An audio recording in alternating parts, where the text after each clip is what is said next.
The AI search engine wars are heating up.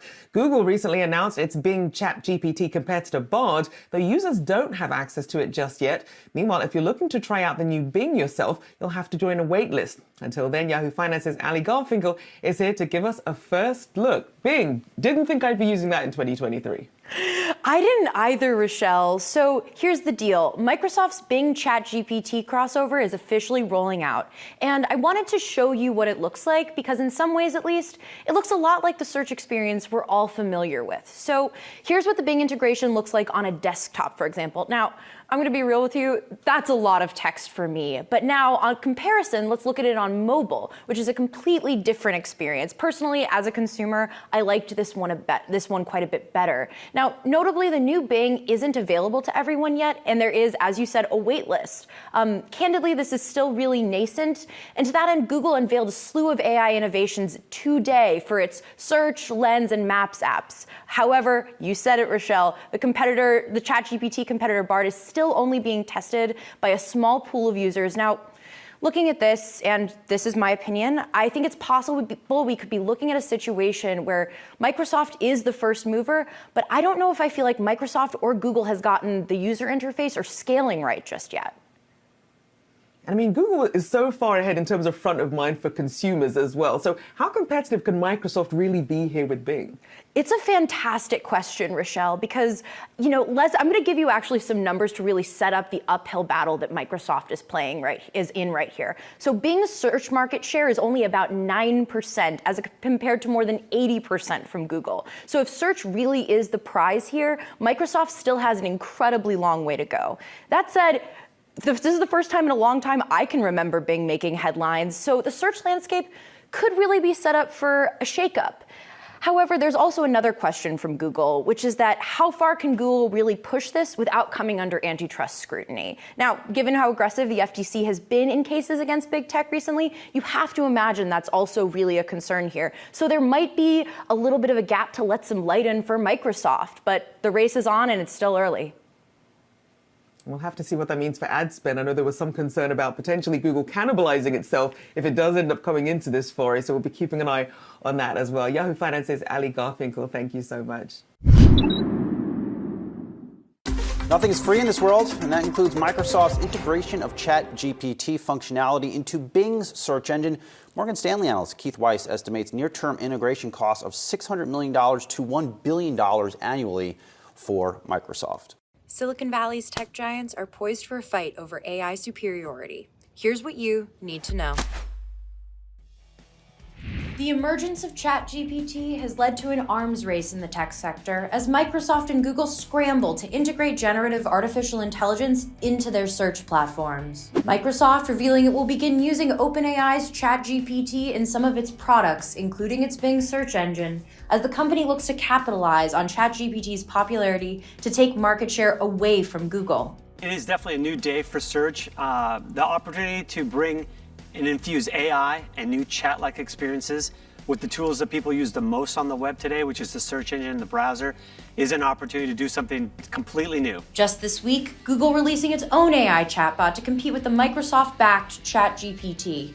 Google CEO Sundar Pichai introducing the newest entry in the AI revolution. It's called Bard, and like ChatGPT, Bard is a generative AI with a conversational interface, meaning it can create conversations on its own and provide simple explanations for complex problems. Pichai says Bard will be open to the public in the coming weeks. And of course, China's tech sector can't let American companies have all the fun. Hong Kong-based Baidu also getting in on the action, announcing plans to release its AI chatbot called Ernie in the coming months. All of these companies are still in very early stages of AI development and are looking at integrating this technology across their platforms and into our lives, from search to cloud to gaming and beyond. Let's get to today's morning brief, written by Miles Udland. Amazon disease. It's what Steve Eisman, who made his name during the financial crisis, calls the investor urge to chase what they see as the next big thing.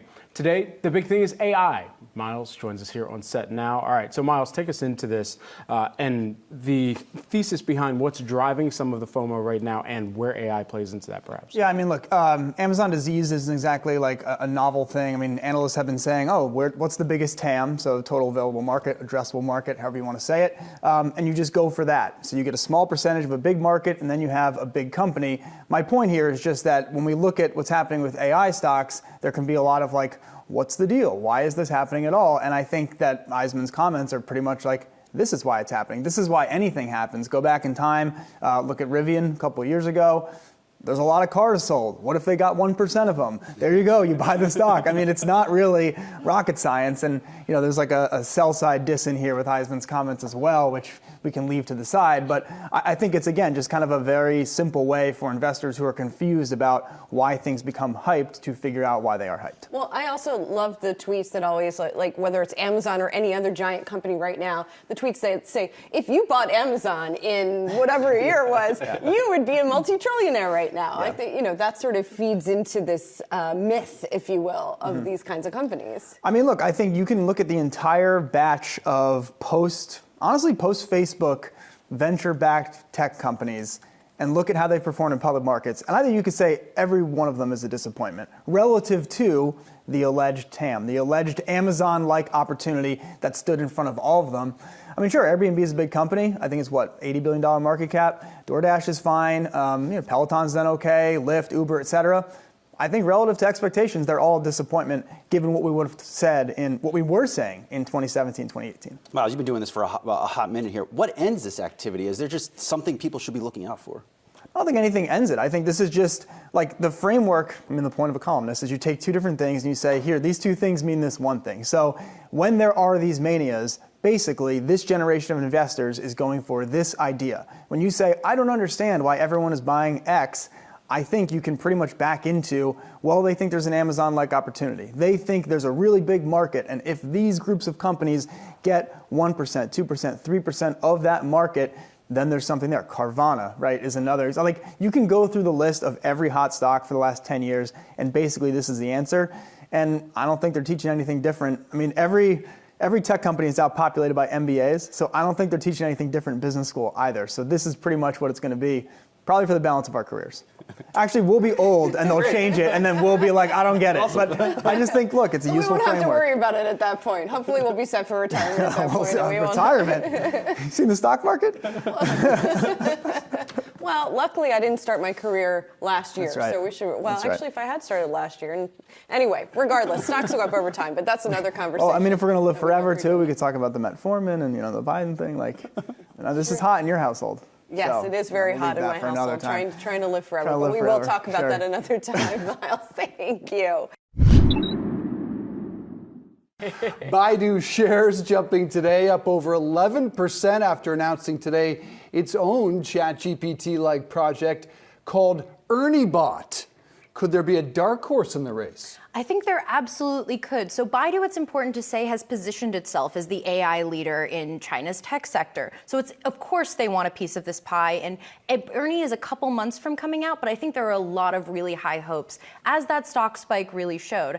I also think you can't fully count out Meta yet. They've been pretty circumspect about it, but just last week, Mark Zuckerberg was saying he really believes in generative AI, he's really excited about, and it's something that is clearly going to be important down the line. So I think there are a couple dark horses. There may even be some that we don't know about yet. The other thing I do want to say, I love that this got you guys both so fired up. Who do you think? That's what I want to know. You covered this thing. If I had to guess, I would say Google. There we go. I know, but Dave is clearly reading my articles, though, which I love. In the end, I do want to say this is clearly a hype cycle. We don't know how this is all going to shake out, but it's clear something is happening that's really exciting because clearly we're all excited about it. We are. Changing the way we live and work. Ali Garfinkel, thank you so much. Tech giants Google and Microsoft are going head-to-head over the future of AI. Microsoft announcing earlier this afternoon the integration of ChatGPT into its search engine. And then Google is scheduled to hold an event on chat and AI, their own plans, tomorrow. So who's going to come out on top. Yahoo Finance tech reporter Ali Garfinkel joining us. Ali, what did you think of the announcement that we've gotten from Microsoft today? You know, I actually want to play a little bit of a game with you guys, Shauna. Okay. All You right. like games? You like games? Always Okay, down for them. so I'm going to lay out the pros and cons of who's going to win here, Microsoft or Google, and you guys are going to choose your fighter. Does that sound good? Got it. Good. So on Google's hand, right, before we get to Microsoft, it's important to say that Google has already announced its ChatGPT competitor. It's called Bard, and it's important that if search is the goal here, Google is still absolutely the dominant leader in search. Google has a search linguistic advantage. We don't say we're searching for something, we say we're Googling something. However, Google is already seen as behind on this. I had a source text me this morning saying Bard screams, "We rushed." And I think there's a lot of pressure on Bard to be excellent. And if it doesn't surpass ChatGPT or is at least not as good, it's going to look pretty rough on them. So that's the case for and against Google. Now, the case for Microsoft. Microsoft is absolutely seen as having a head start here because of their longstanding investment in OpenAI and the fact that they've now already announced this Bing integration. I also think that ChatGPT right now has a linguistic advantage in generative AI, right? We're saying ChatGPT, not generative AI, right? I also think that the world of applications that Microsoft can plug ChatGPT into are pretty obvious. You have the 365, you have Azure, and while Google has that, it's not as well set up of an ecosystem. Now the cons, right? If search is the goal, Bing only has 9% of the search market right now, so which puts Microsoft way behind. And it's also not really clear how much Microsoft's head start will matter. Okay, so those are the two cases. Who do you believe in? I get to go first? I'll let you go first. Go ahead. Well, no question about it. For me, this is Microsoft because of ChatGPT, because of first mover advantage. Think of Tesla, why don't we? Okay, a market cap north of $600 billion, where GM and Ford are between 53 and 57 billion. They got to 100 million users in just a few months. That's faster than Instagram, faster than even TikTok. They are already changing the way we live and work. Real estate agents are already using ChatGPT to rewrite their property listings, to write legal documents. It is way ahead of the game here. This isn't about a couple of months. It is, what Ali said, several years of advantage. They made that commitment early and often with billions of dollars. And Satya Nadella said earlier today it's the most exciting thing he's seen since he became the Microsoft CEO. Your only advantage is it's a verb. Google. That's all you got. And that is a massive advantage when you take a look at the fact that the numbers that Ali put up there, that Bing only accounts for 9% of search. Google has more than 80%. So that there gives Google a huge advantage. Yes, I would agree with you in terms of the timeline of this. Google's coming out a little bit behind their huge competitor out there, ChatGPT and Microsoft. But you can't count Google out given the past success. In the memo yesterday from CEO Sundar Pichai, he was saying that Google, you got to take a step back and think about the wins that Google has already had. And he went on to say that a lot of the technology that is being used in ChatGPT, that is being used in other AI services, was invented at Google. They have a track record. They have a history of coming out on top. They've been investing in AI now for quite some time. They're late to the chat part of it, but I think they're going to be the winner. Our friend Laura Martin would point to you that her note suggests Google has an innovator problem and have had it for quite some time. All right, we're announcing today some Microsoft movers, a major move from Microsoft announcing it will incorporate ChatGPT into their Bing search. Also, CEO Satya Nadella saying at company headquarters it's a new paradigm for search. Joining us now with more, head of Microsoft Devices Search, Yusuf Mehdi, and tech editor Dan Howley. Nice to see you both. Yusuf, thanks so much for being here. Why is it, in the words of Satya Nadella, a new paradigm for search? It is definitely a new day for search. The opportunity to bring and infuse AI and new chat-like experiences with the tools that people use the most on the web today, which is the search engine and the browser, is an opportunity to do something completely new. And today what we've seen is of the 10 billion queries that happen every day, roughly half go unanswered.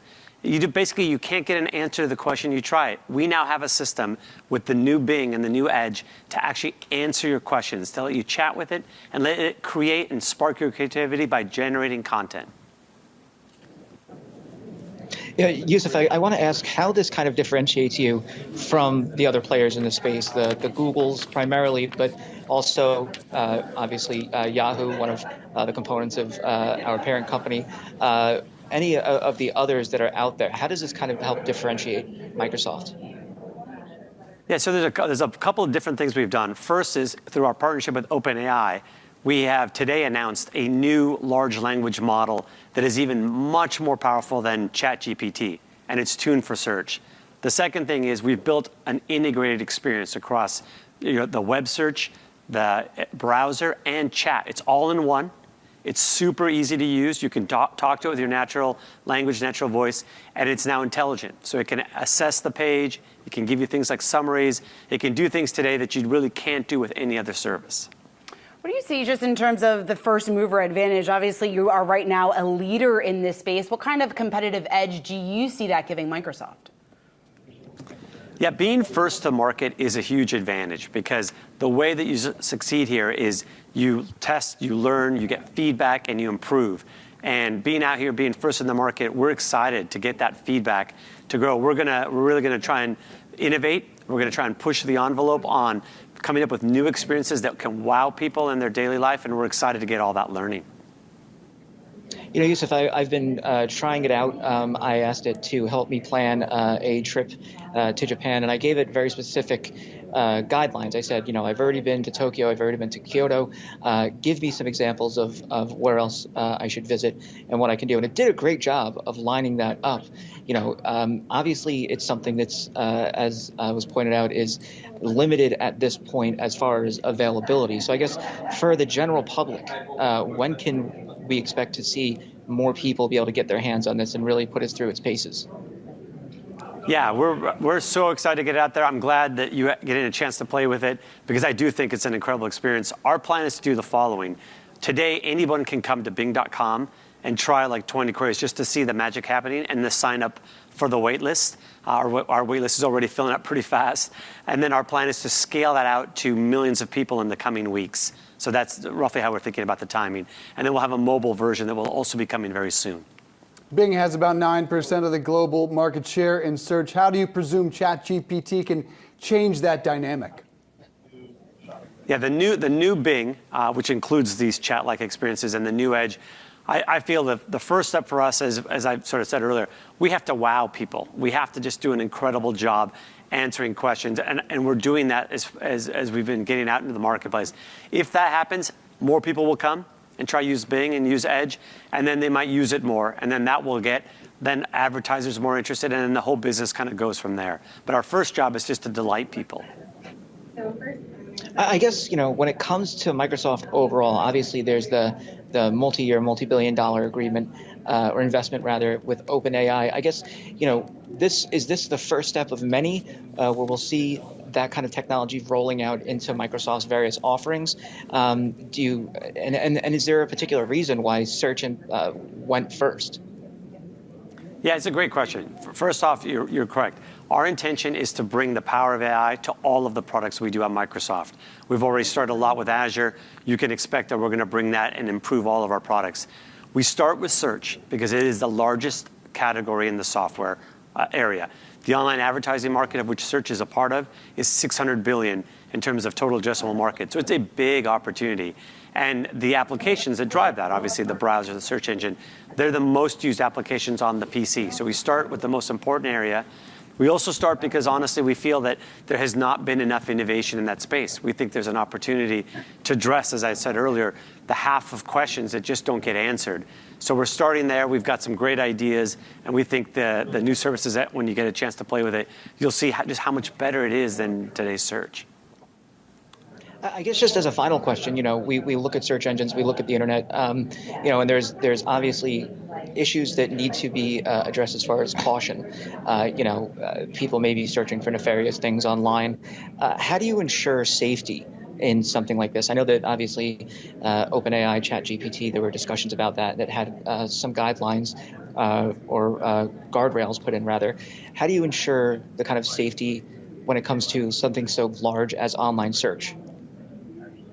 Yeah, so we've taken our approach to safety and responsibility with AI incredibly seriously. In fact, we start there before we even start on what we're going to build. We start on how we're going to build it. We've done a number of things. We have AI principles that we've published out. We've had mesh technology work early on. As it lands in the product you get to use today, we do a number of things to really put safeguards in place and guardrails so we can understand when people enter questions that might be bad, like hate speech or violence or self-harm. We can catch those queries and we don't answer them. We make sure that when we train the model, that the model knows not to take cues on that. And then before the answers get served, we check them again. So we do a lot there to make sure and guarantee that we can have a safe experience for people. All right, Yusuf Mehdi, head of Microsoft Devices and Search, thanks so much. And of course, our thanks to Dan Howley as well. OpenAI's ChatGPT is already making its way into different areas of the job market. Yahoo Finance tech reporter Ali Garfinkel joins us now to break down how and where it's being used by businesses. Ali. Hi, Brian. So a lot of the reasons and ways we've seen ChatGPT go viral have been creative or off-kilter in some way. Things like write a love sonnet to my rice cooker or tweets that could have been written by Elon Musk. But I think it's also really worth looking at the ways ChatGPT is being used today already in businesses. I want to pull out 3. We found 5 and more, but I think there are a couple that are, I think, really worthwhile. The first is healthcare, right? Now, this is a scary thought originally, but the applications of this we're primarily seeing right now are predictable and preventable sicknesses. We're talking colds, flus, eczema, things that your mom has the answers to. Importantly, AI chatbots are already being used in healthcare, so we can think of ChatGPT for now in healthcare as sort of an enhancement to those. The next one, real estate. This is one we've talked about a lot already. Agents are essentially using it to describe home listings. It's actually, I wanted to pull this one out because it's a perfect example of something ChatGPT is really good at. It's a formulaic writing task, and it's exactly the kind of thing that ChatGPT is not only structured to do well, it's structured to do fast. And that kind of brings us to the last thing, which is customer service, which has some overlaps with PR, marketing. These are tasks where efficiency is important and where there is a lot of repetition. It's incredibly formulaic. For instance, if you're writing FAQs or if you have common problems, how to solve them. Now, it's important to say for any of these, ChatGPT is not necessarily reliable. Nobody is talking about it as a replacement to humans on the record yet. And it should also say that these answers can be stiff or they can be confidently inaccurate. I wanted to come up with some examples for you, and this is the punchline. But ChatGPT was too busy to take my call this morning. So unfortunately, I don't have examples for you. I was disappointed. I thought we really had something. But they left me with a lovely poem. So I believe that will be up on the screen at some point soon. Okay, all right. So as we're waiting for this poem, I just got to know, because we're also waiting for this to be monetized by a lot of these companies too. I mean, what that real runway looks like for them to be able to not just introduce these skills to the public or this generative AI to the public, but how they make money off of it. It's a really good question, Brad, because I think the reality is we don't really know. And I think it's going to vary across industries. For instance, also there's the time is money argument in the case of the efficiency that something like this would require. I think that's hugely appealing. But I think in the case of healthcare, in the case of real estate, there's so much we still don't know. And that's sort of where the nervousness, I think, comes in for a lot of workers, for example. All right. Yahoo Finance's own Ali Garfinkel joining us here on set. Thanks so much, Ali. We appreciate it. I think the most underrated number that we got this week was UBS revealing 100 million users on ChatGPT in 2 months. Now, for context, Facebook renamed themselves Meta, almost 2 years ago? And we still have no idea what it is. We still have no practical use for it is. We have no way to show that it's transformed our lives. And in 2 months, ChatGPT is transforming the way we live and we work. Real estate agents are using it. If you don't believe me, that's cool. Believe Tim Cook. He says, quote, "It's a major focus of ours. It's incredible how it can enrich our lives," adding this, Jen, "it is impacting virtually everything we do." So don't believe me, but believe Tim Cook. Yeah, certainly. I mean, you can't argue with there's a lot of hype around it, Jared. You were just looking at individual stocks. We even had an ETF coming out that's capitalizing on this mania that we certainly are seeing around ChatGPT. We don't have a lot of information around it, but the ticker will be CHAT, CHAT, will be focused in a number of areas, but one specifically, the conversational aspect of AI, and of course that means Chat GPT. So there is this mania around it. I would likely see that you would think when you take a look at some of the other trends like metaverse. In the past, a number of ETFs were launched over the last year and a half that are based on metaverse. So I think AI, Chat GPT might be onto something here, and we could be seeing a number of new ETFs over the next year. Chat 4 about to be released in a few weeks, and it's supposed to hook up with Microsoft and Bing. So the enhanced version even coming out pretty quickly here. And GPT Plus that charges $20 a month and promises faster data and actually the ability to get on, which is difficult right now. 2 to 4 p.m. I have a difficult time most days. I have really struggled to get access to it. It's been very busy. All right, well, ChatGPT is among the fastest growing consumer apps in internet history. And with nearly 60 million monthly active users in December, it's showing no signs of slowing down. Well, our team spoke to Kathy Wood, ARK Invest founder and CEO, about the latest trend. Take a listen to what she had to say. What I would be looking for a little bit more, and it is how are companies harnessing AI for their own businesses? Do they have these proprietary data sets? So that's the first thing, because AI is going to enable the most massive productivity increase in our history. Well, joining us now to break down the Open AI computer program is Yahoo Finance's Ali Garfinkel. We know that Kathy likes to do a long play. She's usually ahead of the game on some of these things, still waiting for them to pay off. But what about ChatGPT?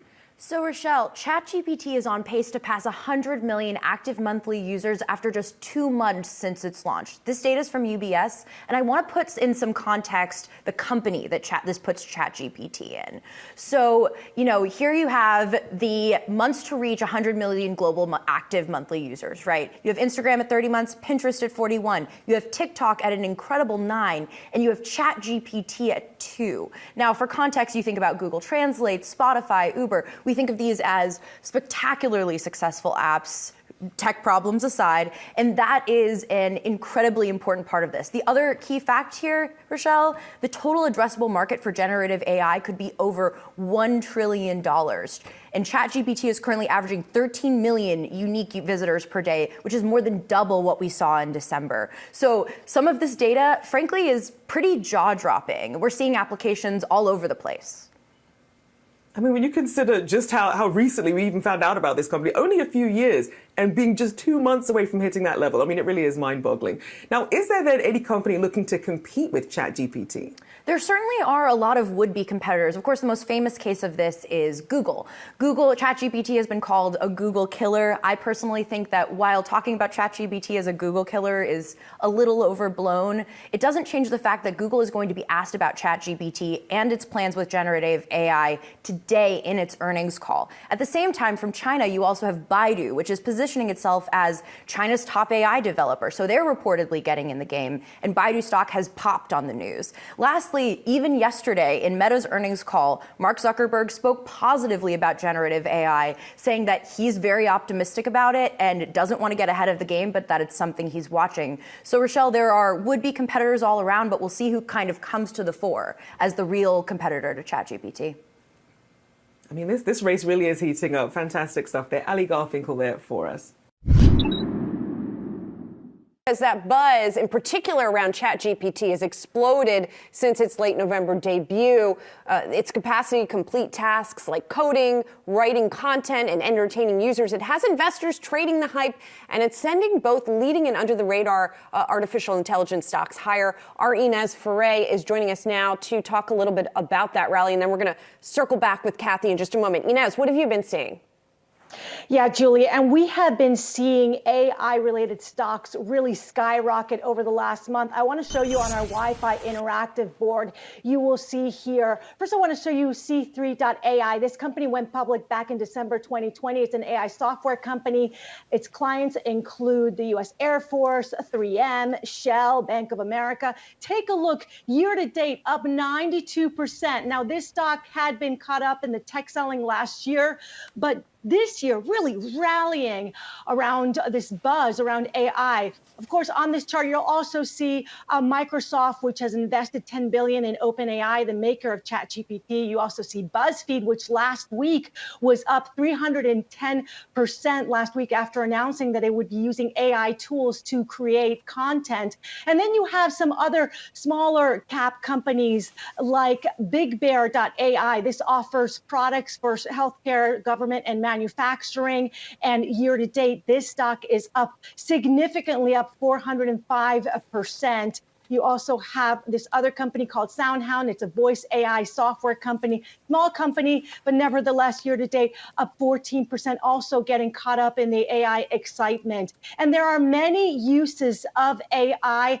There's an analyst over at CFRA Research that talks about cybersecurity and how AI is used with cybersecurity firms. So she was pointing out to CrowdStrike, Palo Alto Network, that year to date, these stocks are up as well. And then we also have to point out that AI has been mentioned during earnings call. I mean, Meta talked about using AI tools to help engineers to be more productive.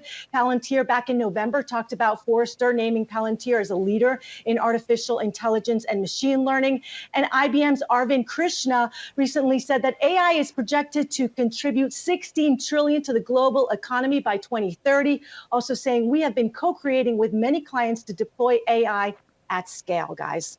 Inez, really nice work, really interesting overview of what we've been seeing in the public markets. Some of our agents are using this technology to follow up with customers. Not all the people who go into real estate are William Shakespeare, and so they struggle with just composing an email that's grammatically correct. And if you give ChatGPT just a few facts about what's going on with this customer, you get a nice email on the other side. So I think ChatGPT is going to change online marketing just generally.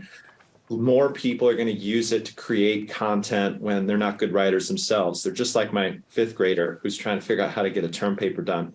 All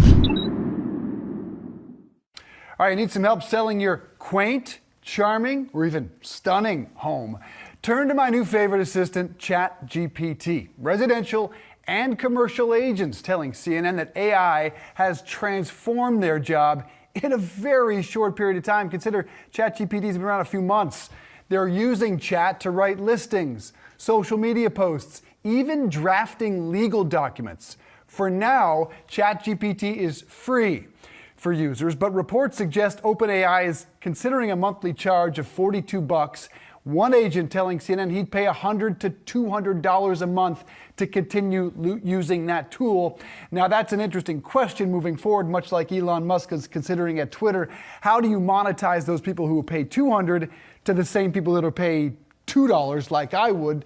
How do you set a price that's somewhere in the middle? But very fascinating trend that agents, I spoke to half a dozen this morning, all of them said, oh yeah, when I asked them if they're using Wow, that's fast adoption. When you think about the fact that we only started hearing about this I thought they'd all a say, couple no months way, ago. I don't even know what it is. Exactly, or they'd be a little bit hesitant just in terms of how much they can rely on it, but it is very easy to use. I will say, after you enter a few things, or you try to do it a couple times, you do pick up on the keywords that you need to enter, what exactly the direction you need to give it, but this all goes back to the jobs that ChatGPT could potentially replace. Now, in real estate agents' side of it, they're not replacing their jobs, it's actually helping those jobs. But I think it gets to the point that some of those jobs that are replaced or maybe potentially could be replaced are those mundane tasks that a computer could simply do. There's been studies out there saying that it could potentially, AI in general, could potentially replace up to 70% of the work that gets done in front of the computer screen. So that really just talks about how powerful this technology is. And I love it in this case because it's not replacing those jobs.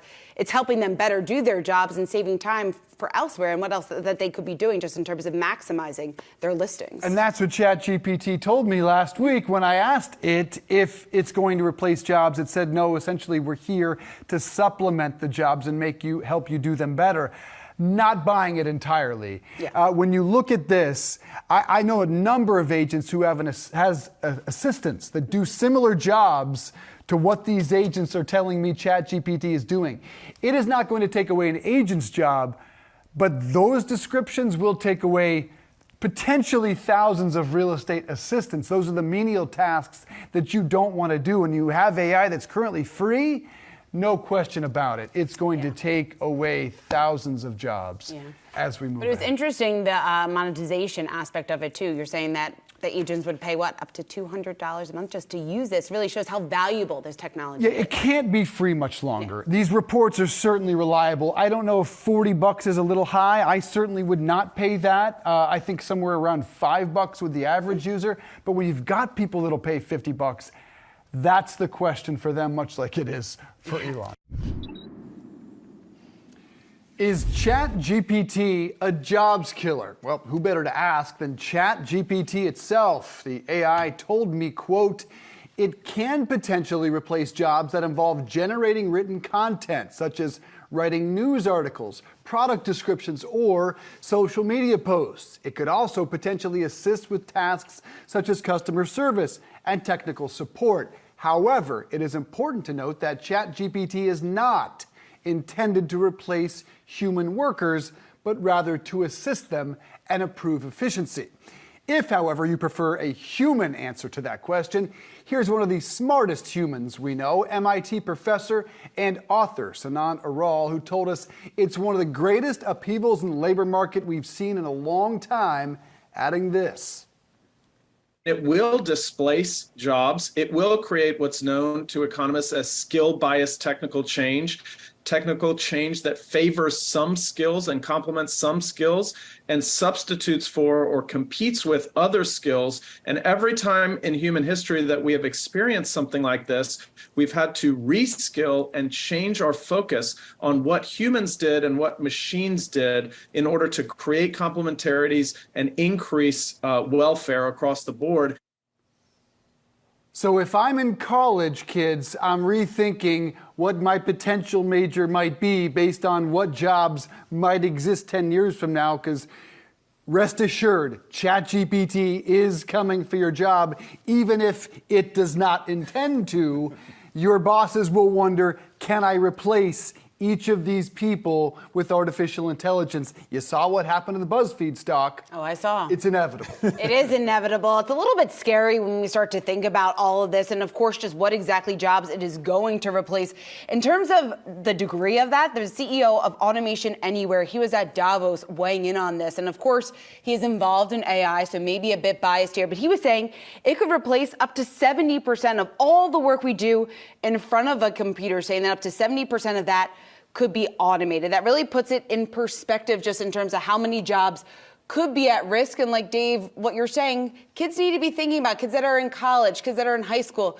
You have to have this in the back of your mind just in terms of what that space is going to look like 10, 15 years from now, because according to some estimates, 30% of U.S. professionals are already using AI on a daily basis within their work. So it's starting to tick up there, just the popularity of it. Now we've got ChatGPT in it. Yes, I'm not so concerned about ChatGPT as are its descendants. That is, son of ChatGPT, daughter of Chat, whatever, because this is not going to be limited to the realm of just typing and being in front of your computer. This is going to be uploaded to lifelike robots. I think everybody is going to have a domestic, or most people are going to have a domestic servant in 10, 15 years, a robot that does a lot of chores. I think we're going to come to realize that we're not that intelligent, we're not that special, and we're really all here just to entertain. Pretty dire picture. It's a Friday afternoon. Entertain ourselves. This is uplifting. We're here to entertain ourselves. Okay. All right, and ChatGPT is going to help. All right, all this serious work we're doing, 90% of this just going to be automated. You know, people looked at the 1950s, they saw automobiles and all these robots coming into their facilities. This isn't going to eliminate jobs. It's going to create new ones. People are going to have more leisure time. Talk about the 5-day, the 4-day, the 3-day, the 2-day work week. Guess what? This is a win-win for everybody. Come on, pick up your UBI at the local Fed facility. On National Have Fun at Work Day, Jared just killed off 70% of workers in the U.S. economy. 90% of our daily tasks. Now, look, we talked earlier in the program about how many professions are having massive shortages across the country, and the real problem is none of them are the 5 professions that we put up on the screen that experts do think will see the most impact, and those are education, finance, software engineering, journalism, and graphic design. Those are not the fields that we're suffering from massive shortages in. Can they fly planes? Can they be nurses? Can they drive trucks? That's where we need them. Can they be accountants, though? That, I think, might be a potential solution. If you want I feel better about an accountant than a nurse. If you want an Enron-style accountant, yeah, you're going to have to go to a human. ChatGPT, not wired to do that kind of stuff. Well, sticking with ChatGPT, talking about experimenting with it, figuring out how it works, we are going to take a closer look at this and then also about the information it spits out. We want to bring in tech reporter Ali Garfinkel. And Ali, you did just this. You had a conversation with ChatGPT. You interviewed ChatGPT. What was it like?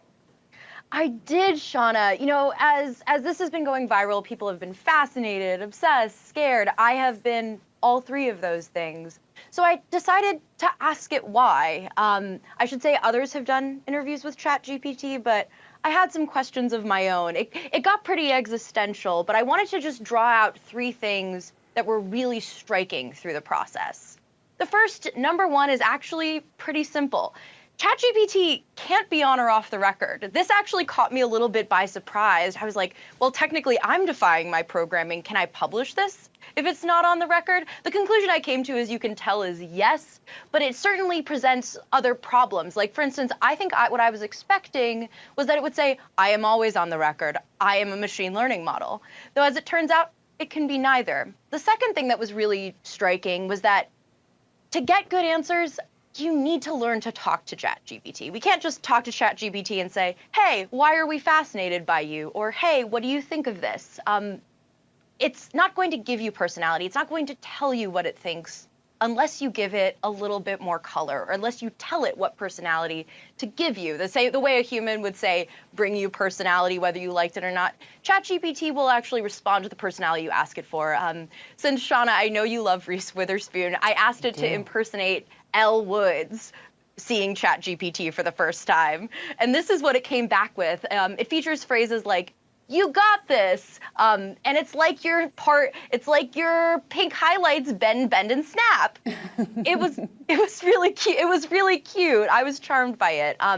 But that said, the third thing that's important here is that despite how impressed we are with some of the creative work ChatGPT was, I actually found its limitations to be substantial, particularly when it comes to these kind of creative tasks. For instance, it's not putting songwriters out of business anytime soon. I've had it do a couple of songs, but in this particular case, I asked it to provide the lyrics to a song by The Clash, and it couldn't complete the response. Actually, to date, it is the only thing I have asked ChatGPT where it couldn't give me that response. So though there's a lot about ChatGPT that is awesome, is interesting, it's certainly not the easiest interview I've ever done.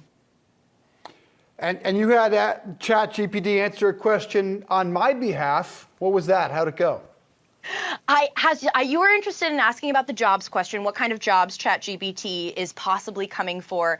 And ChatGPT was a little defensive. What it was saying is, these are jobs I can help with, these are jobs I can assist with, but it said it was not coming for those jobs. However, I actually have run this response by an expert who disagrees. He says that there are actually implications for call center jobs, knowledge jobs, entry-level jobs. What we're seeing here, Dave, is ChatGPT spouting the party line, as it were. And I really like this question because it gets at the crux of why we're so fascinated. We're afraid of how it's going to reshuffle our world. We're fascinated, we're afraid, and we're fascinated. And I don't expect that to stop anytime soon. We need a him or a her.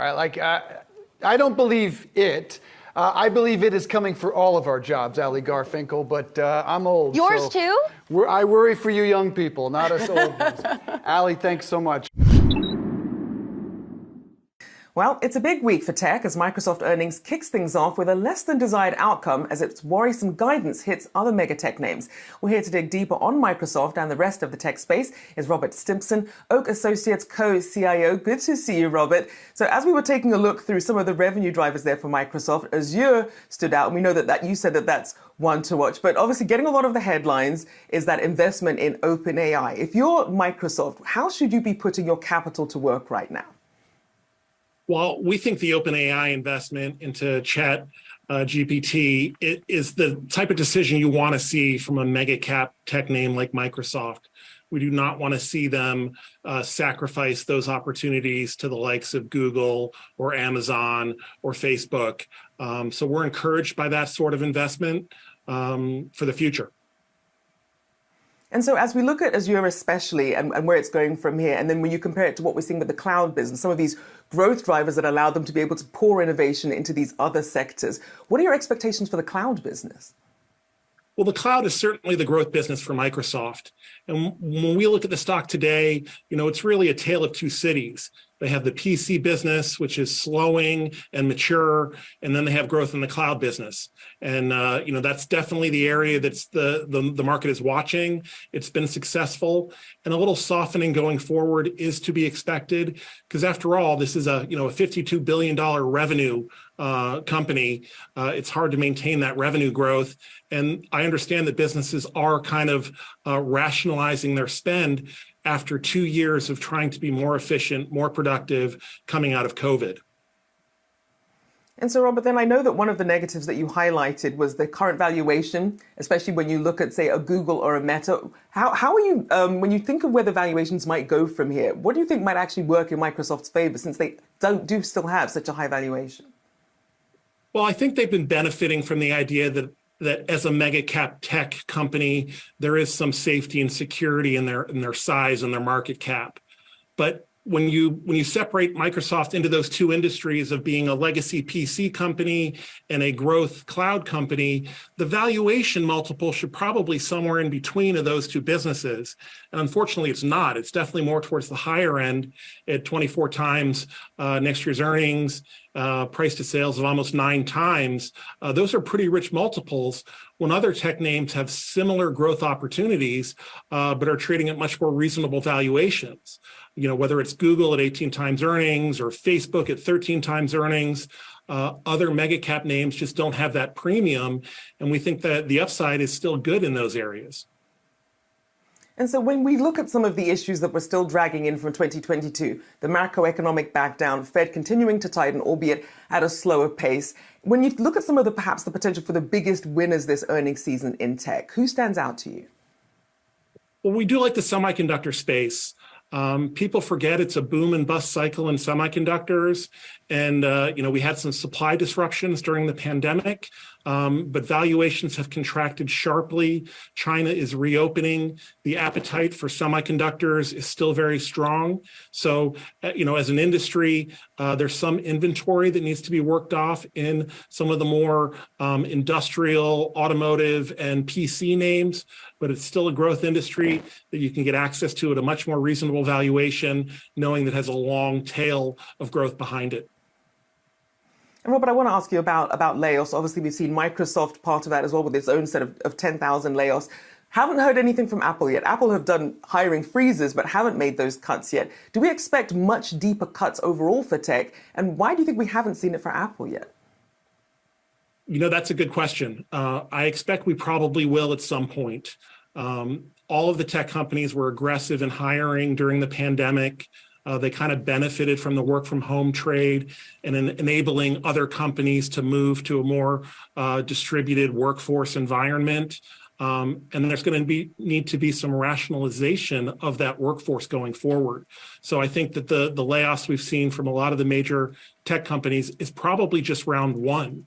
I think Microsoft hired something like 75,000 people over the last 4 years. And last year, headcount was up over 19%. So as these tech companies make their own expense reductions, headcount's going to be a big area. And Robert, of course, we know that Tesla's reporting after the bell, but I do want to ask you about Musk. A lot of people, especially investors, frustrated about the distractions. You have Twitter, you have the ongoing shareholder lawsuit. How do you think this is all going to pan out for Tesla, since it does have some very ambitious production targets now? Well, Tesla has a great product, a great car, but the stock has been very volatile, and Elon's personality is affecting its share price. So while the underlying product is good, the high valuation, as well as some significant changes in the competitive environment over the last 2 years. I think every major automaker now has a lineup of EVs available, and Tesla is no longer, the best option for some people. So given the changes in the competitive landscape, the stock's been under pressure. Elon's been a little bit of a distraction. And as a result, it may not ever receive the premium fan base or valuation that it had enjoyed previously.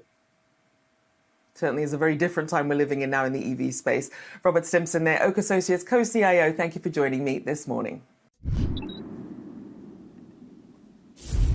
Shares of Microsoft were down pretty considerably early in the day, but now largely flat, and shares of Google down nearly 3%. As we found out, the road ahead for big tech looks a bit bumpy after Microsoft's earnings report. But Microsoft may have the decided advantage right around the next corner. The company betting $10 billion big on Open AI, and specifically ChatGPT. CEO Satya Nadella is saying its impact will be, quote, at the magnitude of the personal computer, the internet, mobile devices, and the cloud. Sanan Aral is the director of the MIT Initiative on the Digital Economy and the author of The Hype Machine. Nice to see you, sir. How considerable do you think that advantage will be for Microsoft? Well, I think time will tell, but I think it's an excellent bet. $1 billion to start, $10 billion to follow on in the investment. And as we have seen recently, it has Google shook a little bit, calling a code red, calling big names back to the company to talk about it, to think about strategy. And there's a good reason for that. ChatGPT is potentially an existential threat to Google's business because Google relies 60% of its revenue on search, and ChatGPT offers an alternative to search, which is a one-stop question answering shop powered by AI. Microsoft has been struggling to compete on search with Bing, although they've been doing better over the years, but this could change the game of search entirely, which is core to Google's business. So, Sanan, if you were talking to Google right now, Google's trying to figure out how to get that edge back, considering this massive threat from ChatGPT. What should they do? I think there has to be a combination of investments in external players as well as internal investments to refocus and streamline their approach to AI. Obviously, Google is no slouch in AI. They have some of the smartest minds in deep learning, machine learning, and statistical modeling. However, their applications of AI have not been competitive with things like ChatGPT. And if you think about ChatGPT and generation or generative models more broadly, we're talking about text and images and even computer code that can be generated by machine learning technologies. And after GPT-3, there will be 4, 5. Imagine what GPT-10 looks like. You could see it replacing all sorts of functions in tech, and that's why it's such an existential threat. Investments externally, investments internally, streamlining and focusing the approach to AI inside Google. Going to transform just about every industry, including education. ChatGPT passed the U.S. medical licensing exam, the bar exam, and got a B on a Wharton MBA paper. You as an MIT professor, how is it going to transform the entire educational practice? I think it is extremely disruptive, but potentially in a good way, in that we have to learn to teach differently. We have to learn to race with machines instead of against them, to use the words of Eric Brynjolfsson and Andrew McAfee. And the New York City public schools were trying to ban the use of these types of language models. I don't think that's the right approach. I think what we have to do is we have to change the way we educate. We have to reskill and, based on our education, focus on things that complement artificial intelligence rather than try to compete with it or ban it or slow it down. It's potentially a way to enhance and augment and scale creativity, but it has to be used in a way that's complementary with human skills. And that's going to be the next challenge for the labor force as well. Sanan, talk about real quick just the flip side of it, because there still is, there certainly is a lot of fear out there just about what this could do, not only to the education system, what it could do for jobs and the broad implications of this technology. Well, we're experiencing one of the greatest upheavals in the labor market that we've seen in a long time. You can imagine human history punctuated by several of such transformations: the agrarian revolution, the industrial revolution, and now the information revolution, which is essentially an accelerated exponential change at the current moment, even compared to 20 years ago, with the advent of large language models, scalable machine learning, and AI.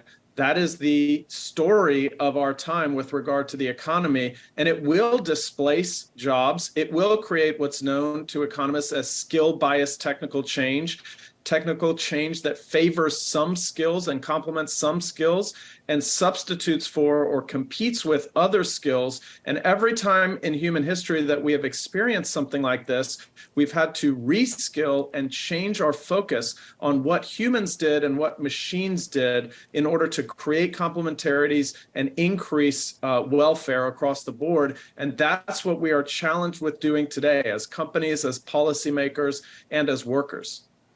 Sinan, it was my hope that my kids didn't really know what ChatGPT was. Boy, was I wrong. They laughed. They said all their friends are using it. I'm not sure how. I'm not sure if they're cheating. What would you tell parents? How should we handle this? The fear is our kids are not only cheating, but their inability to form their own opinions is in jeopardy. What should we do? It's funny you asked that. I was going to say that they probably knew before you did, as I'm sure that my nine-year-old knew before I did. As the father of a 9-year-old, I do not want to scare him away from this type of technology, although we have strict limits for screen time at our house. I want him to play with it. I want him to experiment with it. I want him to understand how to use it. I want him to think about how he might work with it, rather than try to keep him off of it or to keep him away from it. We have to learn how to use complementary technologies like this to aid us, extend our creativity, to scale human thought. And I think that starts with young generations. Frequently, they're the innovators. We're the laggards. Maybe they should show us what we should be doing with it. Certainly, cheating should be something that you parent away from at all times from an ethical and moral standpoint. And that using technology, not to cheat, but to knowingly and transparently address the technological revolution is the right way to go about it, in my mind. There's some great tips there. And Sinan, my kids are a little bit too young, but I will keep a lot of that advice in mind in the coming years. Sinan Aral, thanks so much. Rise of the robots. Microsoft is betting big on AI with its multi-billion-dollar investment in ChatGPT. But what is it? Yahoo Finance's Dan Pally joins us now for a breakdown. All right, hit us with the vibes of ChatGPT. Dan. The vibes indeed. So ChatGPT is an AI-powered chatbot. Basically, it provides you with human-sounding answers to different queries. And you can actually ask it a number of different types of queries. I asked it yesterday how to make a meatloaf. It's not going to be as good as my mom's, but it was a decent recipe. Or you can ask it to do things like come up with random stories. I asked it to make up a story about a maniac barber who eats human hair, and it did just that. It can also answer follow-up questions. So if you ask, what is the Bible? How long is it? It can provide you with some of those answers. It's actually developed by a company called Open AI, and it's only one of a number of artificial intelligence initiatives that they have going. It was founded in 2015 by a number of researchers. That includes former Stripe CTO Greg Brockman. He currently serves as president, and the current CEO is Sam Altman. He's the former president of Y Combinator. Part of getting that off the ground, though, included a number of investors, including the likes of Elon Musk, Peter Thiel, and AWS. They all committed an initial $1 billion to get this research going. In 2019, though, Microsoft came in and provided another $1 billion investment. So they had already been in there. They also, at that point, became the exclusive computing partner for Open AI. So they have that edge in there already, in addition to this new $10 billion investment. Musk who I mentioned was one of those initial investors, actually stepped away from the company in 2018. He was also a co-chair for the company because he had been critical of the company and the way it had been operating. He doesn't think that it's being open enough, despite their name, Open AI, and the fact that they're a nonprofit. So then what are the risks for something like ChatGPT? Well, the software can be inaccurate and it can provide answers that are wholeheartedly incorrect. You can ask it certain answers and it'll provide them and they'll just be flat out wrong. And that's just because of the way it's trained. There are people who go in and look at some of these queries to determine whether they're correct or not, and they try to correct it. But there's only so much so many people can do on such a large platform. The other issue is that ChatGPT was only trained on data from 2021 and before. So if you ask it events that have happened in 2022 or 2023, it's just not going to know that. It's not connected to the web. The information from 2021 and prior was pulled down and then it was trained on that. So it's not like you can ask it what the weather's going to be or, you know, who won the games on Saturday and Sunday in football. And the other thing is that there's fears that it could start to push people out of jobs that otherwise, you know, they would be able to perform without issue. So think things like writing, for instance, or some kinds of, you know, secretarial work.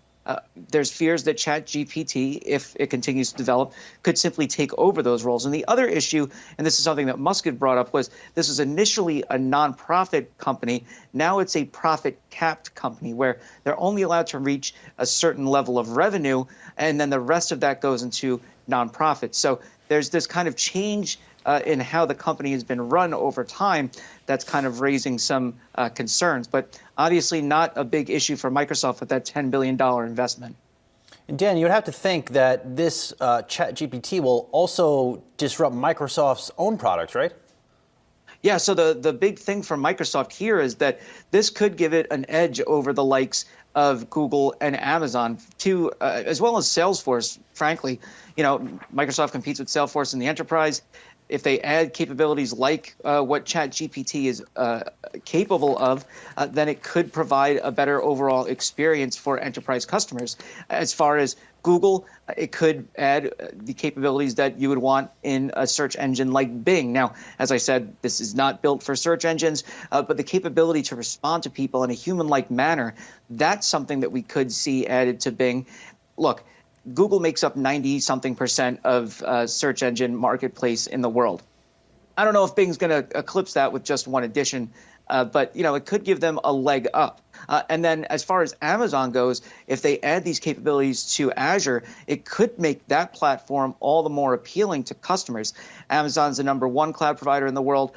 Microsoft's Azure is #2. If Microsoft can really get the edge here, then it could start to muscle out Amazon. So there are huge benefits to Microsoft with this $10 billion investment. And as I spoke to some analysts yesterday, they basically said, look, you know, they made this $10 billion investment after laying off, you know, thousands of people. It shows how important this investment is to them then. Yahoo Finance's Dan Halley with the analysis. Appreciate it. OpenAI's ChatGPT is smart enough to pass a final MBA exam at the Wharton School. That's according to one of the university's professors. So how does higher education know it's a student or a computer program submitting their next paper? Enter GPT-0. The new program created by a 22-year-old Princeton student allows users to copy and paste text and test whether it was computer generated. GPT-0 tests the texts and provides a perplexity score followed by a GPT-0 score. That 0 score determines whether the text is human generated. In the result you're watching now, the New Yorker article shown was in fact written by a human. Joining us now is the creator of GPT-0, Edward Tian. Edward, great to see you. Bravo. How do you know this is absolutely foolproof? And do you get a sense of how prevalent cheating is with ChatGPT? First, thank you so much for having me. It's a pleasure to be here.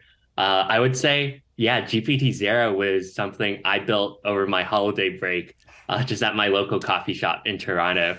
And I was completely blown away at how it just literally went viral. It is not foolproof.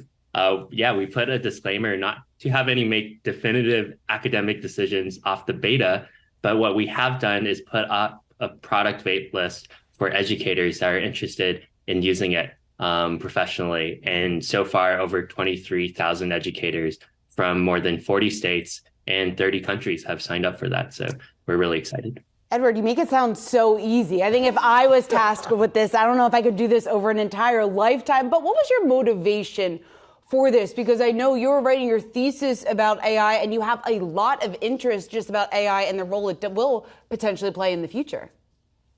Yeah, for sure.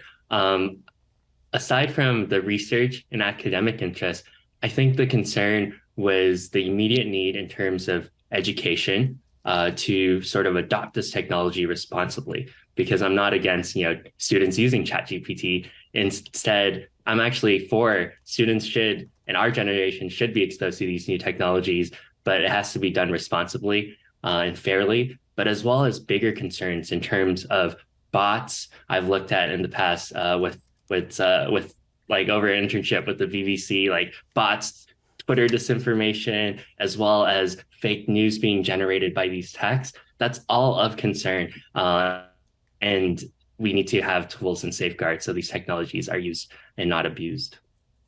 What are you hearing from teachers? What are you hearing from students that gives you a sense of, again, how prevalent cheating is with this technology? I would say in terms of from teachers, the reception has been phenomenal. In fact, I was just back at my high school this Friday and talking to all my teachers, and my own high school English teacher was telling me that, yeah, students, like, they have no doubt that their students are all using this. But what's exciting is some teachers are thinking about also integrating ChatGPT in their curriculum in terms of maybe asking it to help generate writing topics or prompts. So the jury's still up in how educators are adopting these technologies, because these technologies are here. We can't ignore that. We have to build the tools to adopt it responsibly.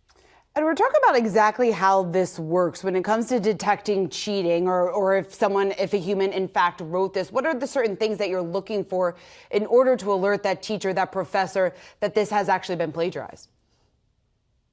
Yeah, one of the indicators that GPT-0 is looking for is burstiness. Burstiness, in a sense, is variance in writing in terms of, you can think of it that humans have creativity. And because our short-term memory, we have sudden bursts in creativity and differences in our writing, while machines have pretty ubiquitous and constant writing over time, especially if these machines are as powerful as ChatGPT. The New York Public Schools recently banned use of ChatGPT. Do you think districts around the country should follow suit? No, I actually don't believe that's the right approach at all. First of all, if I was a high school student, I'd just be using ChatGPT on my own public Wi-Fi or Wi-Fi at home instead of at schools. Secondly, these technologies are here, and I absolutely believe AI is here to stay. It is the future, and students shouldn't be taken away the opportunity to interact. It should be adopted responsibly, as well as soon, ChatGPT will cost money. So it's no longer just a responsible AI issue, but also an equity issue, because students in low-income neighborhoods might just never have access to this technology, when students in higher income neighborhoods might be paying for it. But if there's a blanket ban, then we actually don't know where it's being used as well. Yeah, certainly many factors to consider here. Edward, when it comes to GPT-0, I know it's only been several weeks here, but I'm sure you've gotten a tremendous amount of interest from VCs, maybe some larger firms that are showing interest in you and also your product. Have you gotten that interest, and what have those conversations been like? Yeah, it's actually super exciting. Those from media, being a journalism student, this is like really exciting for me to talk to people, as well as being able to talk to VCs. I would say at the moment, we're focused on the engineering and actually building this tool out. And soon, we're happy to think more on the business side. In terms of individual educators, how this looks like is that I'm pretty committed to keeping GPT-0, or at least the copy and paste and hit enter online version, free forever. We do want to have a tool that everybody can access, because it is an important tool to have. And I think everyone deserves a tool like GPT-0 to use as well. Edward, what do you think the best practical application for this technology is? We've heard theories all over the map, but you've studied it. Where do you think we'll see it develop the best in our economy, in our society in the next couple of years? Yeah, I think like AI generation is going to be everywhere. In fact, I actually use it in my own coding. I use Copilot, which is GPT for code generation, just like ChatGPT is GPT for chat generation. So it's really going to be ubiquitous. I know Microsoft is already looking at implementing OpenAI models into their products as well. So it's really going to be more and more accessible. Edward, in terms of the advantage that Microsoft now potentially has because of the investment with OpenAI and ChatGPT, is there anything out there from your experience, from the research that you've done, that's even close to where ChatGPT is today? Yeah, I would say in terms of like research as well, there's many other models that are doing those work, not just like OpenAI models, but there's models in different countries. I know Tsinghua University has lots of research in natural language models, as well as BERT-based models. So as opposed to these GPT-based models, but I really don't think anything has broken the barrier in terms of accessibility like ChatGPT has. No other group really comes close in terms of how popular ChatGPT has been used. Just a quick question. Any of your Princeton classmates furious at you for developing this product? I wouldn't say so. I think it's been pretty awesome. My classmates have all been pretty supportive. Professors as well have been pretty supportive, including my own thesis advisor. They're all pretty happy and proud. All right, I got a 15-year-old at home who's not so happy with you. Edward Tian, congratulations. Good stuff. Great to have you. Thank you so much. Thank you so much for having me. Microsoft confirmed today it is investing $10 billion in OpenAI over several years. That brings the valuation for the startup to $29 billion as the tech giant looks to monetize ChatGPT. That chatbot has become the talk of Silicon Valley and everywhere else, including Brad's brunch table. The chatter caught the attention of Saz, and that's where we find this thing today. It caught both of our attention in Davos because a lot of people were talking about it. Absolutely. This was definitely the World Economic Forum where the next generation of AI took form, in large part because of ChatGPT. So here are a couple vibes, that I thought about from the weekend as I downloaded everything we learned at the World Economic Forum as it pertains to OpenAI and chatbots like this. First up, it is still seen as a helpful, useful tool, at least off the jump here in bots like ChatGPT. I think a lot of execs that we talk to do see a strong use case for it. And then by extension, because of that use case, it is seen as a major disruptor for many industries. I know if I'm a Salesforce today, which of course bought Slack, there's a lot of, I think, new apps coming that could ultimately integrate into Slack or take market share from Slack if Slack doesn't involve. Just again, using one example, of course, because Salesforce is in the news. And then to that point, likely to see a lot of copycats. ChatGPT is not, and Microsoft are not the only players in the space. Over the next year, I think you will see a lot of apps take things even further in terms of technology like this, so it could be used in different applications. One person that we talked to at the World Economic Forum is actually, I would say, dabbling a little bit in this space and very interested. That is longtime tech investor will.i.am. He's an entertainer, of course, a member of the Black Eyed Peas, but also interested in the space and also putting his money to work into it. Here's what he told us. I think ChatGPT is awesome. I think it's going to be a great co-pilot for creatives. And hopefully it raises the bar on everyone's creativity. Now you have something else that's that responsive. You could push it and it will push you. I think it's awesome. It's like asking a mathematician, hey, what do you think about this thing called the calculator? I'm glad he mentioned calculator and math because the street has seemed to zero in on a company like Chegg. We talked to CEO Dan Rosenzweig at the World Economic Forum, Julie, but they have seemed to zero in on Chegg as potentially being among the first companies to be disrupted in this market here. Brent Thill over at Jefferies noting this, the ChatGPT could be an overhang on Chegg shares for a good bit. Now, he tested this app and he says it is a long way away from writing accurate essays or being a major player in education. So it could be something that hangs over the stock. But again, nothing at least near term that might take market share away from a Chegg. All right, so what's the take? Take is this. I think this stuff is here to stay. I think you're going to see some really amazing applications over the next year. And to that point, please save me time. I'm okay with using this. If I can use it to write or help my daily workflow and shave off a couple minutes by the end of the day, maybe that means I actually eat lunch and dinner. I'm all for it. Sign me up. Yeah. I mean, look, here, I agree totally, but it's also some of this AI technology and even some of the intellectual property that has been patented for more than a decade. Some of it at this point has really only been affordable by large businesses. And so now, once some of those patents start to roll off, it's going to become more available. It's going to be able to be more open source and available for the individual apps that we might use. Well, and when we talked to Jan Rosenzweig, by the way, he was not overly concerned about AI. He talked about them hopefully harnessing it in their products instead of being disrupted by or being a big competitor to what they do. I will say, Saz, if you work hard now and don't eat lunch, AI is not going to change that. Thanks, Sadly. I always look. Neither's all of my nagging. So if always my looking to nagging burst my can't bubble. do it, AI won't do it. Here's my bubble. You're always looking to burst. You just stuck another pin in it, Julie. Thank you. I appreciate it. That's what I'm here for. Great to be back. Thank you. Treasury Secretary Janet Yellen will be staying in her role. Bloomberg reporting that in mid-December, President Biden asked Yellen to remain in her post. There has been speculation that Yellen would leave her position following midterms. Yellen is likely to be a key figure in the administration, and Republicans are forced to battle over the raising debt ceiling. So Janet Yellen, Bloomberg reporting, staying in her role. Dave?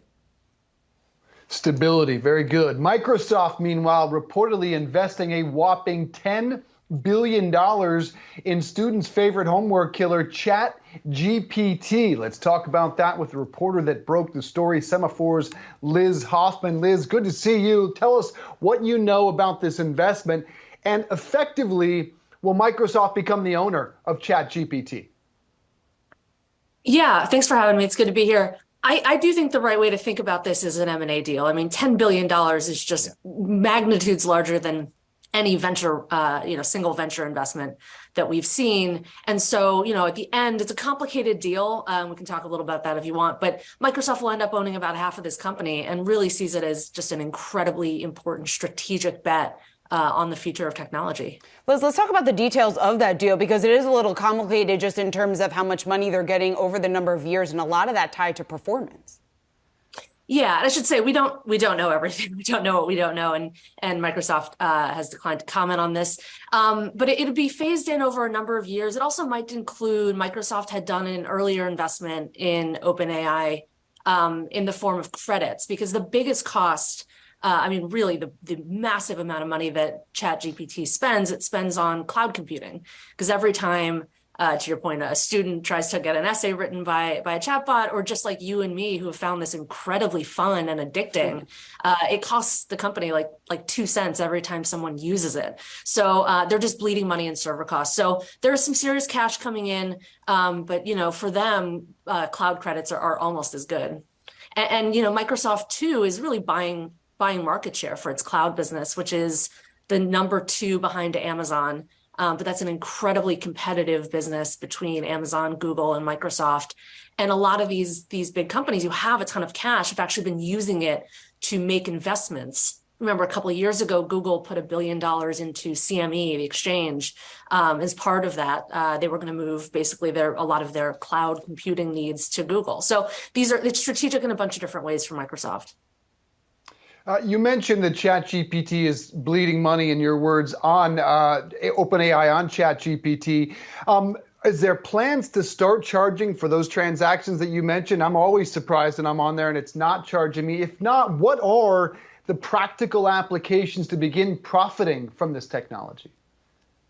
Yeah, that's always the problem with early stage companies. At some point, they need to figure out how to monetize. These guys have done an incredibly good job winning the attention game. And so they need to figure out how to flip that switch. The answer is there's a ton of applications. First of all, Microsoft, plans to use this in their software, right? We've made a lot of Clippy jokes in the last 12 hours. But they were very early to that game. Like, I see you're trying to do this. Can I help you? Right? OpenAI, the code is so good. It can help people figure out how to do stuff in Excel, right? So it can really make sort of technical software that Microsoft sells, just like a lot easier and more user friendly, which will help them.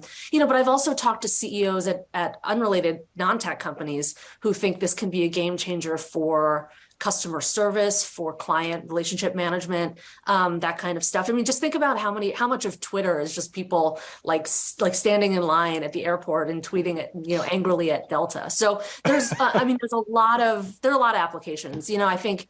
And the one we haven't talked about, obviously, is search. Microsoft, Bing has been really an afterthought to Google for a long time.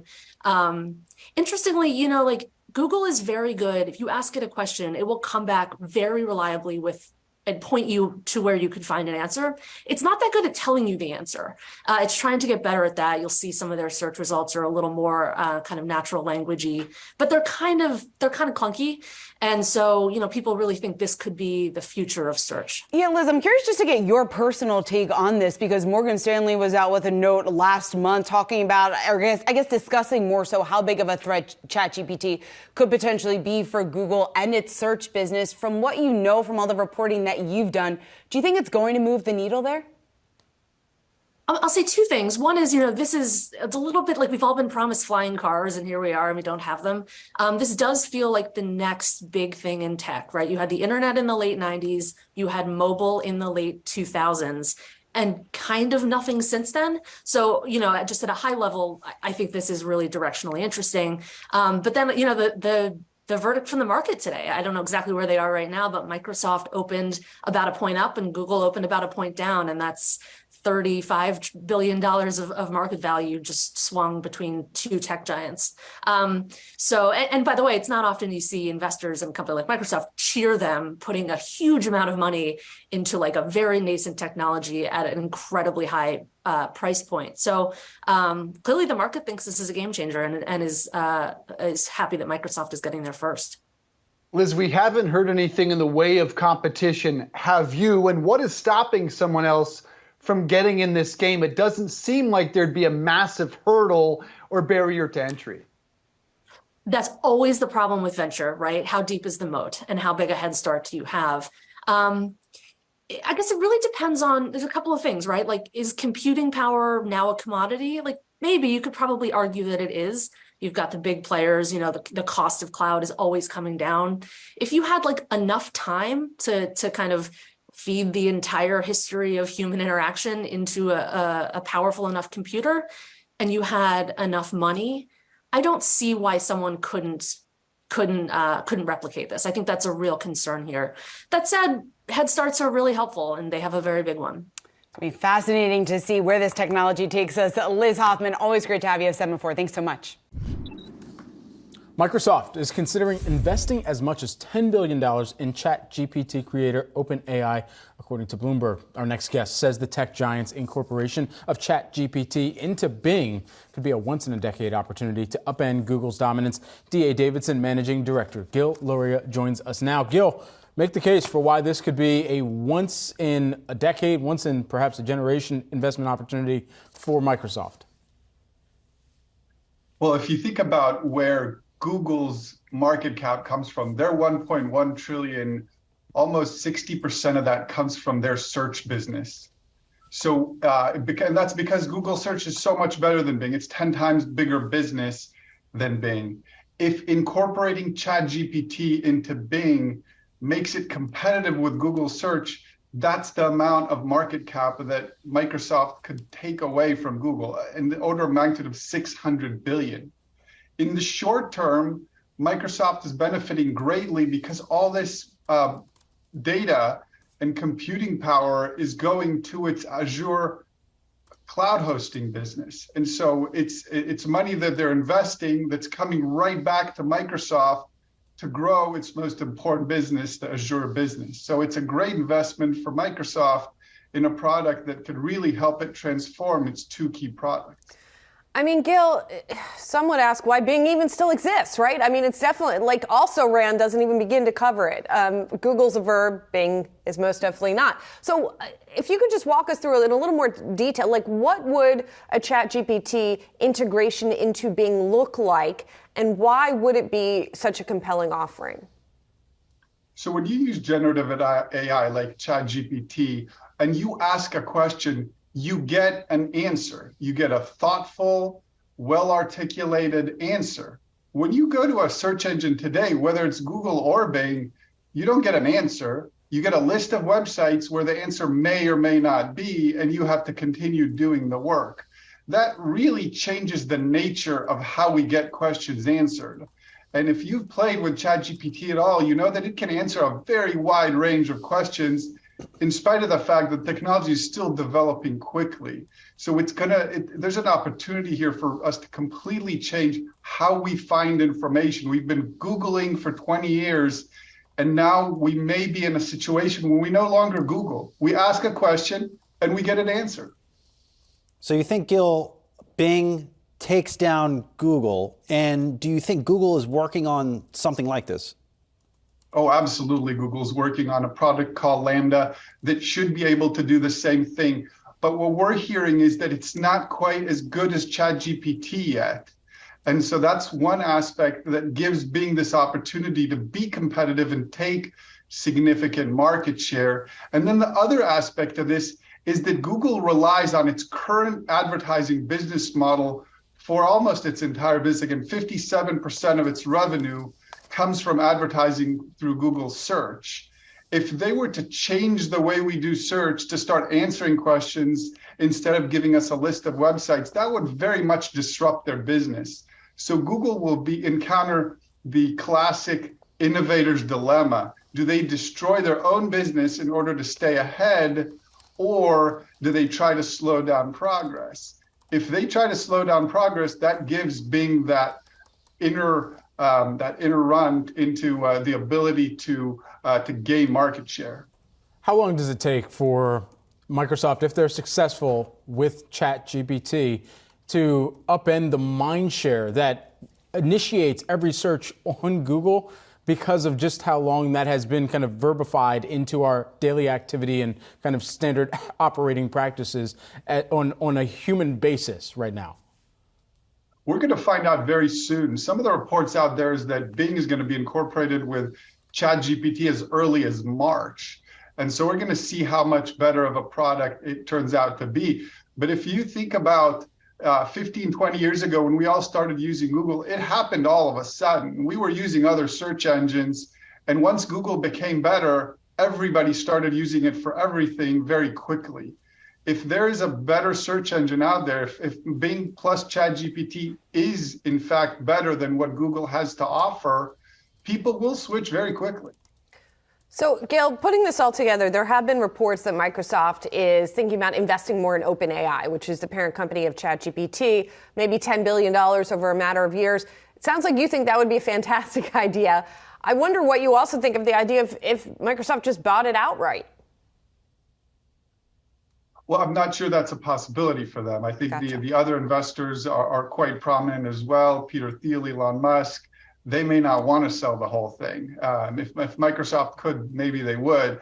Either way, they appear to have exclusivity over the use of these products. It's been reported that the entire volume of data and compute is going to Azure, and that Bing would have exclusivity on using ChatGPT for search. If that's the case, just making an investment should be good enough.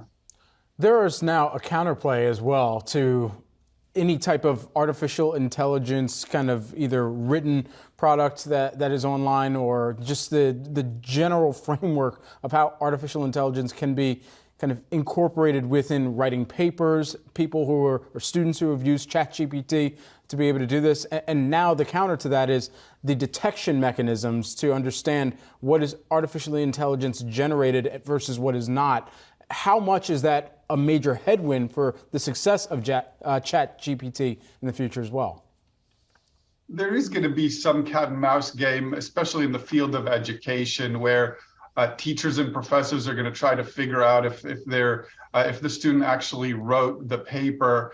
But realistically speaking, the next generation of this technology, GPT 4.0, that's going to come out later this year, is going to be educated with 10 to 100 times more data than the generation we're now using, which is to say, when you say, write me an essay on this topic, that's one thing. But when you can start saying, write me an essay on this topic as if I'm an 8th grader and make some mistakes so the teacher doesn't catch me, and ChatGPT does that, Oh, no. it's going to be very hard for teachers to get. Okay, so that kind of raises the question of whether there is an ethical responsibility that needs to be layered into how this operates, how this artificial intelligence is able to be incorporated, regardless of how good it can be in kind of streamlining search results or simplifying some tasks that are otherwise, just onerous. Where is that extra layer of ethics within how this artificial intelligence operates? That's a great question. That's the most important question right now. In fact, I believe when using ChatGPT that it's being throttled and governed by OpenAI to not do anything and say anything. And one of the reasons Google is holding back on Lambda is specifically that once you unleash this and give it all the capabilities, it might do things that we are uncomfortable with and that we really have to figure out the ethics around. And we need to do it now because these capabilities are very, very significant. And so that responsibility right now falls to Google and it falls to OpenAI. And we better hope that they're trying to be ethical about it because the capabilities are very significant. Well, big tech has a long history of being ethical, Gil, so I'm sure we're in good hands.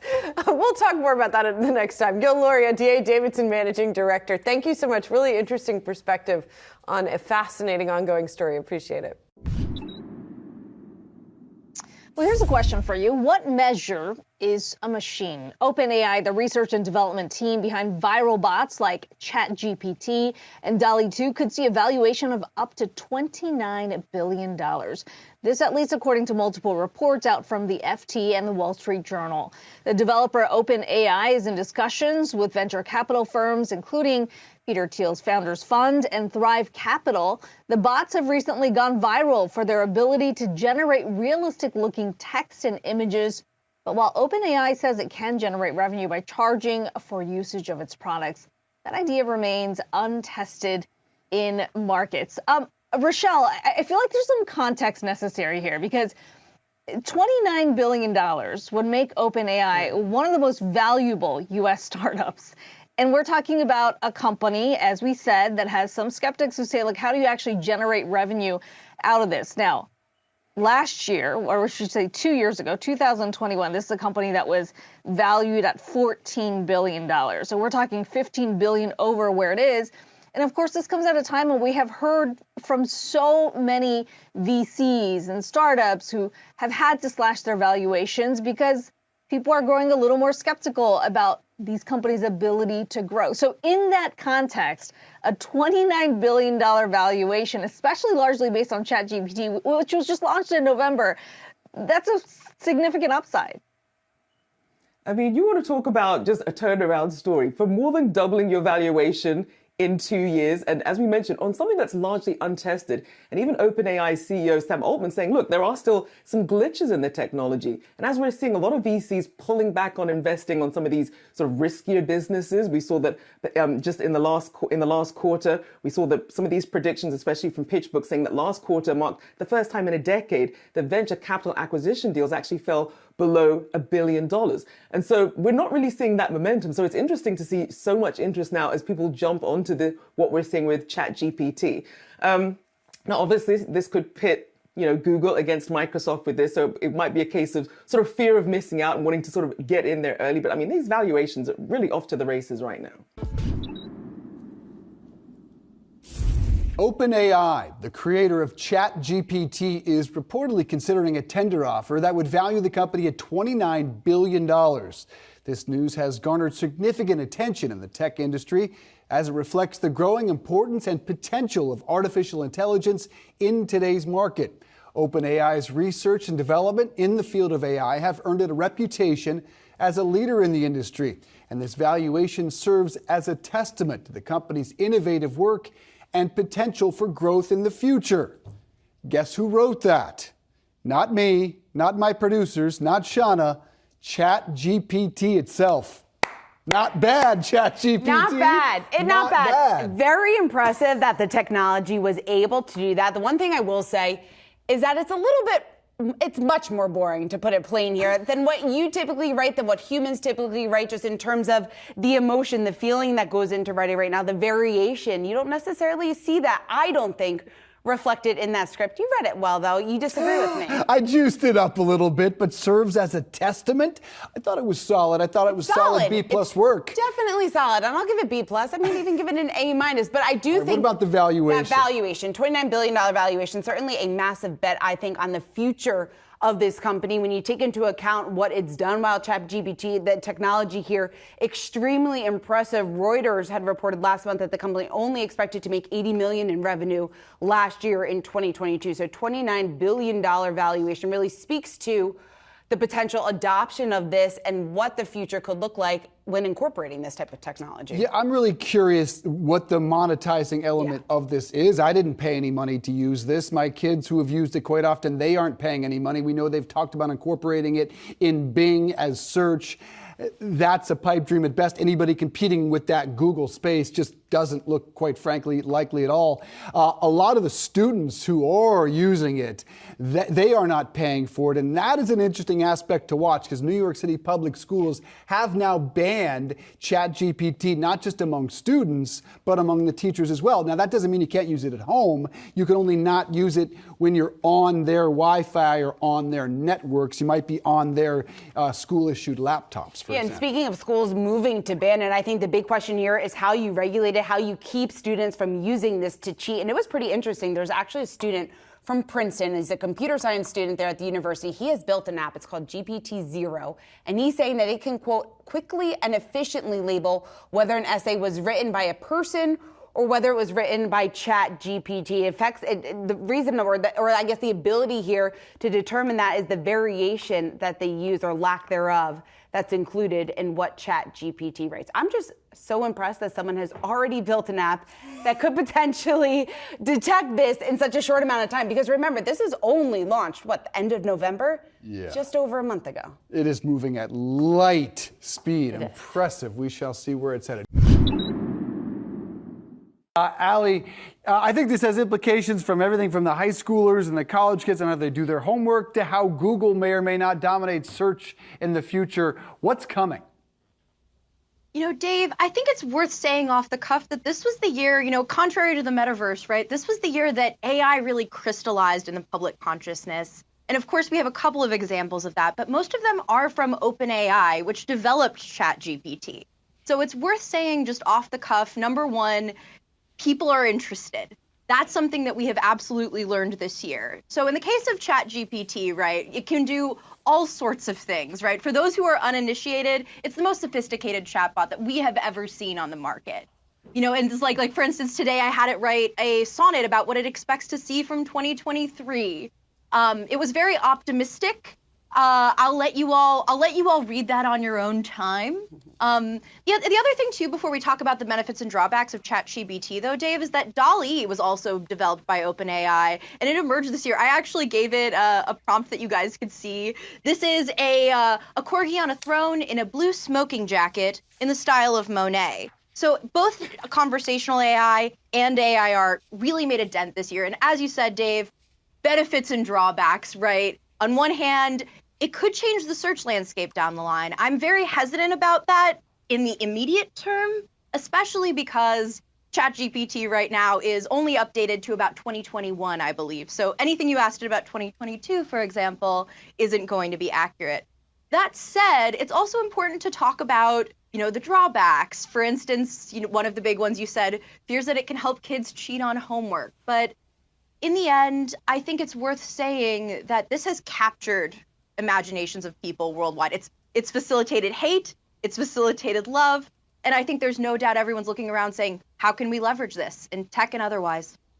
Capture imagination certainly has captured Dave's attention. He loves talking about it. Allie and Dan, thanks so much for breaking that down. Again, you can read their article on yahoofinance.com. Next big thing in tech, 5 things that you need to watch in 2023. OpenAI's new chatbot named ChatGPT is gaining online traction as users test out the capabilities of this AI-powered information tool. Here to break it all down with the details, we've got Yahoo Finance's Allie Garfinkel. Ali, to say this is getting traction, I think is an understatement. My Twitter feed, at least, has been blowing up with people testing this out.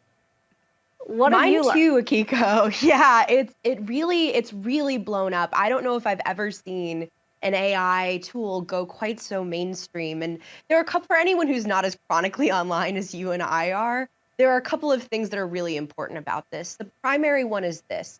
This is the most sophisticated AI chatbot that we have ever seen released to the general public. And it was developed by OpenAI in San Francisco, and its applications are honestly pretty broad. I've seen the applications range from completely silly, like there's one that went viral about a King James Bible verse about getting a peanut butter sandwich out of a VCR. And, the applications can also get really scary. For instance, someone figured out how to get past some of the content filters and get it to tell you how there's a Molotov cocktail, how to make a Molotov cocktail. So the range of applications are broad, but there are a couple of simple ones. Some people are using it to clean up their code. Other people are using it to help draft cover letters. There's been a lot of applications surrounding college essays. The way it works is essentially you sign on and you type a question, much in the same way you would to something else we're all very familiar with, Google search. So I actually went and tried it out myself because I wanted to test out this idea, because there's a lot of hub being like, well, this is something that, could eventually replace Google. And I think there are a lot of things underlying that, but I asked it a couple of questions that you might ask Google. One of them was very benign. It was about French toast. It'll probably show up on the screen here in a second. Here you go. Yeah, I was just like, what's a recipe for French toast? Okay, that's a recipe. And then it shows you how to make French toast. I also asked it a follow-up that gave me excruciating details on how to add chocolate chips in. So I think there are a lot of questions that this poses, but there's no question it has gone completely viral. I love this. I'll definitely be checking that out. A big thank you there to Ali Garfinkel for us.